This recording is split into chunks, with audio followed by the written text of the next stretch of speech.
आप सभी को जय श्री श्याम। कैसे आप सब, उम्मीद करते हैं सब अच्छे होंगे। प्रेमियों, आज की इस वीडियो में हम बात करेंगे कि एकादशी व्रत करने का क्या फायदा होता है या एकादशी व्रत करने से हमें क्या प्राप्त होता है। इसके पीछे एक छोटी सी लेकिन बहुत बड़ी शिक्षा देने वाली एक कहानी है जो आप सभी के साथ हम साझा करना चाहेंगे। एक बार एक ठाकुर जी के अनन्य दास हुए राजा अम्बरीश भगवान के अनन्य दास थे। एकादशी का व्रत किया करते थे। उनका नियम था कि द्वादशी को पहले वो किसी संत को भोजन करवाते थे, फिर खुद भोजन ग्रहण करते थे। ऐसा ही हुआ। एक बार द्वादशी के सुबह सुबह महर्षि दुर्वासा उनके यहाँ पधारे। महर्षि दुर्वासा वो हैं जिन्होंने सबसे ज्यादा श्राप दिया है लोगों को। वो जब किसी महल में जाते थे तो राजा थर-थर कांप उठते थे कि पता नहीं अगर थोड़ी सी गलती हुई तो क्या हो जाएगा। राजा ने उनका सत्कार किया और कहा, प्रभु आप अति उत्तम समय पे आए हैं, कृपा करके आप भोजन ग्रहण कर लीजिए ताकि मैं भी अपने एकादशी का पारण कर सकूं। ऐसे में राजा बड़ा खुश हुआ कि हाँ, मेरे यहाँ स्वयं संत भगवान आए हैं। महर्षि दुर्वासा ने कहा कि राजन, पहले हम स्नान करेंगे फिर आपके यहाँ भोजन करेंगे। अब पास में ही एक नदी थी, उस नदी में वो स्नान करने चले गए। उन्हें काफी समय व्यतीत हो गया लेकिन वो नहीं आए और उसी समय द्वादशी तिथि खत्म होने वाली थी, समाप्त होने वाली थी। तब राजा ने अपने जो गुरु महाराज थे उनसे कहा कि प्रभु अब क्या करूं मैं। तब संतों ने कहा, अरे संत होते हैं, पता नहीं टहलते टहलते आगे निकल गए होंगे। एक काम करो, आप अन्य संतों को भोजन ग्रहण करवाओ, फिर भोजन ग्रहण कर लो। उन्होंने कहा ठीक है, जैसी आपकी आज्ञा। उन्होंने अन्य संतों को भोजन ग्रहण करवा दिया और खुद भोजन करने के लिए बैठे ही थे। पहला निवाला अंदर जाने ही वाला था। उसी समय महर्षि दुर्वासा दोबारा पधारे।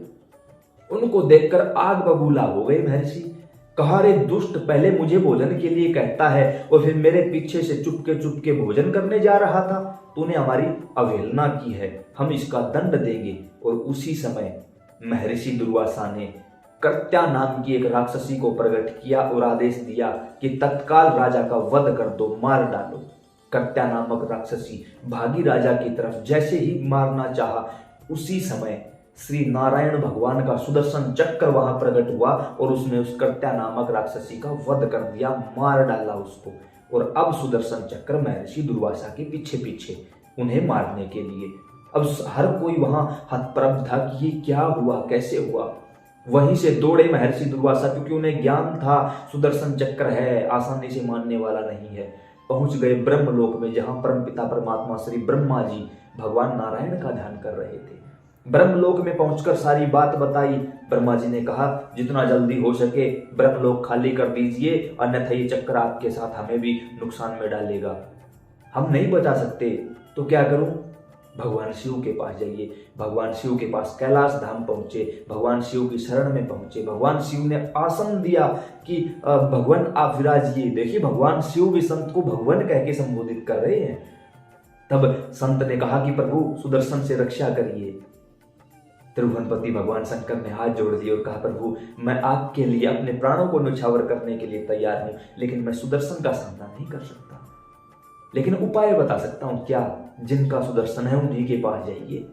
उसी समय महर्षि दौड़े और पहुंच गए वैकुंठ धाम में, जहां शेष सैया पर स्वयं श्री नारायण भगवान चतुर्भुजी रूप में विराजमान है और जगतजननी जगदम्बा माता लक्ष्मी उनके श्री चरणों का प्रक्षालन कर रही है। पहुंचते ही जैसे ही सुना कि संत महाराज आए हैं, महर्षि दुर्वासा आए हैं, भगवान ने खुद आगे बढ़कर उनका आदर सत्कार किया और कहा, प्रभु आज यह वैकुंठ धन्य हो गया कि स्वयं श्री महर्षि दुर्वासा यहाँ पधारे हैं। सोचिए कितना तप होगा दुर्वासा ऋषि का, जिन्हें भगवान भी अपने मुख से भगवान कह के संबोधित करते हैं। महर्षि दुर्वासा ने कहा कि प्रभु सब कुछ ठीक है, बाकी बातें बाद में करेंगे, एक बार अपने इस नारायण अस्त्र को रोकिए ताकि मेरी जीवन बच सके। कहा कि प्रभु क्या हुआ, कैसे हुआ, सारी बातें बताई। हाथ जोड़ लिए नारायण ने। कहा, प्रभु मैं सब कुछ करने के लिए तैयार हूं, लेकिन मैं इस अस्त्र को नहीं रोक सकता, सुदर्शन को नहीं रोक सकता। कहा कि प्रभु सुदर्शन तो आपका ही है, आपके अलावा और कौन रोक सकता है त्रिभुवन में इसको।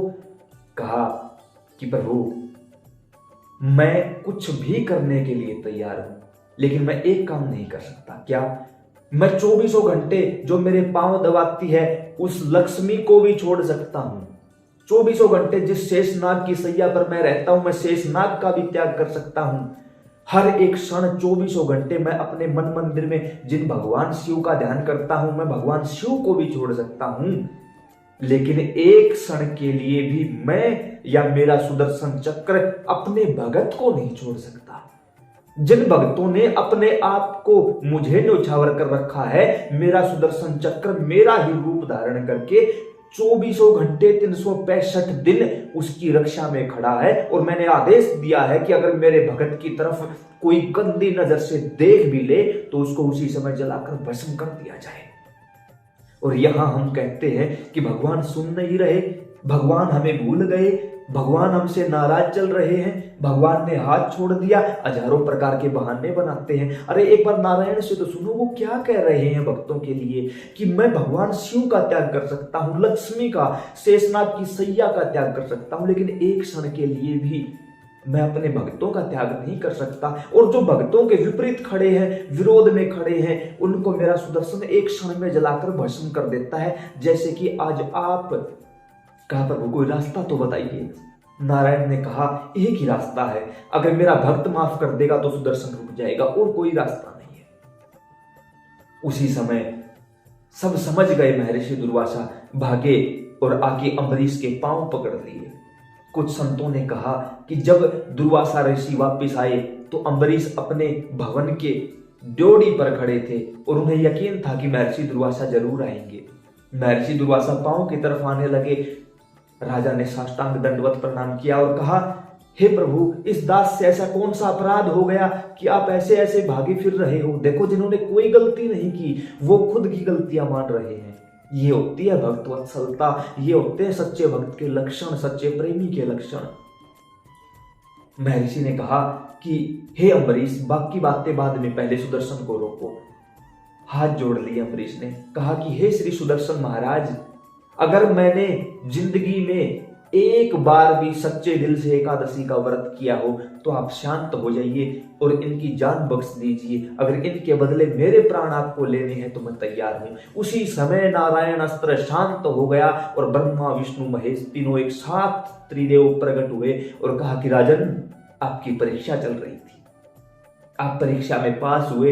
हम वचन देते हैं आज के बाद जो कोई एकादशी का व्रत करेगा या साधु संतों की सेवा करेगा, हमारा नारायण अस्त्र, हमारा सुदर्शन चक्र 24 घंटे उस प्रेमी की सुरक्षा में तैनात रहेगा। और कुछ गंदा या कुछ गलत करना तो बहुत दूर की बात, अगर किसी ने कुदृष्टि से भी मेरे भक्त को देख लिया तो सुदर्शन चक्र उसी समय जलाकर उसको भस्म कर देगा और त्रिभुवन में कोई भगत का अपराध करने वाले को बचा नहीं सकता। और हम यहां नाटक कर रहे हैं, दिखावा कर रहे हैं कि भगवान सुनते नहीं। अरे कबीर साहिब ने कहा है, चींटी के पगनू पुरबाजे तो भी साहेब सुनता है। अगर चींटी के पांव में घुंघरू बांध दिए जाएं, उनकी आवाज भी इसके कानों तक पहुंचती है। और हम इंसान होकर, मनुष्य होकर इन तक अपनी आवाज नहीं पहुंचा सकते। डूब मरो कहीं जगह हो तो। जो लोग ऐसा बोलते हैं भगवान सुनते नहीं, सबकी सुनता है, लेकिन उसकी सुनता है जो अपने आप को इसको दे चुका है, जो यहां इसके सामने दिखावा नहीं करता, नाटक नहीं करता। जैसे हो भले हो भले, बुरे हो बुरे बोल दो। ठाकुर जी भले बुरे सो तेरे, तेरी ही औलाद है, तुझे ही पता है हम कितने पानी में हैं, क्या आपको दिखाएं क्या आपसे छुपाएं। तो प्रेमियों, जो प्रेमी एकादशी का व्रत करते हैं या भगवान के समर्पित हो चुके हैं या किसी भी प्रकार से ठाकुर जी की सेवा में हैं, आप लोगों ने, हम ज्यादातर आप लोग जब मिलते हो क्या कहते हो? हमारा अपमान होता है। याद रहे, भगत बिन कून सहे अपमान। अपमान बहुत बड़ी चीज है और भक्तों के बगैर उसको सहन करने की शक्ति किसी में नहीं होती। भगवान भी जब पृथ्वी पर आए उनका भी अपमान किया गया, कभी कृष्ण के रूप में, कभी राम के रूप में, हर जगह अपमान ही तो सहन करना पड़ा है। उस अपमान के कारण ही तो माता पार्वती ने अपने आप को सती कर लिया था, जब भगवान को नहीं बख्शा गया। आप और हम कौन होते हैं? लेकिन याद रखना, चुपचाप जो उस अपमान को सह जाता है उसका जवाब देने के लिए ये खुद आता है। अगर आपके पास जवाब है, गाली देना, किसी को मारना, पीटना, कुछ भी करना, तो जवाब दे दीजिए। लेकिन याद रखना, अगर आपने जवाब दिया फिर ये नहीं देगा। और अगर आप मौन रहे और आपने मजबूत भरोसा रखा कि मेरा ठाकुर है, कोई है जो मेरा जवाब देने के लिए तैयार है, फिर उसका जवाब ये देगा। और इसके पास हर एक चीज का जवाब है।